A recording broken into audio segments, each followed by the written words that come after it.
Want to establish your dominance as a viable client? The A-List will show you how.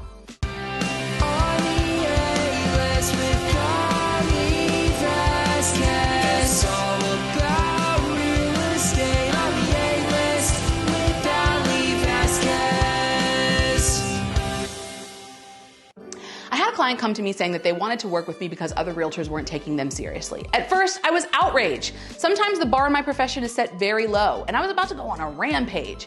But then once I heard this client's story, I could see where some things needed to be tightened up in order for them to be a stellar buyer.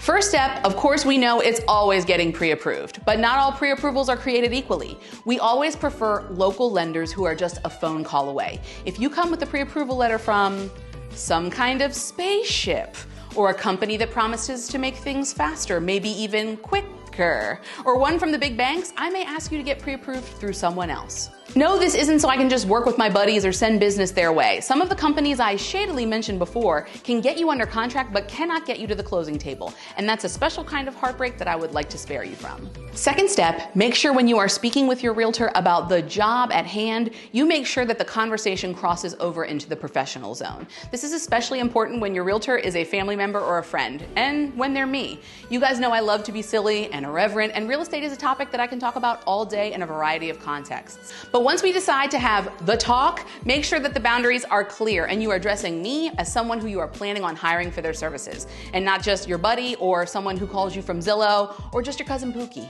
Third step, make sure your expectations for yourself are realistic in this market. From the buyer perspective, if you are pre-approved for $300,000 and you are calling 15 realtors asking them to drop everything and show you a $350,000 home, then don't expect people to be tripping themselves to get you there.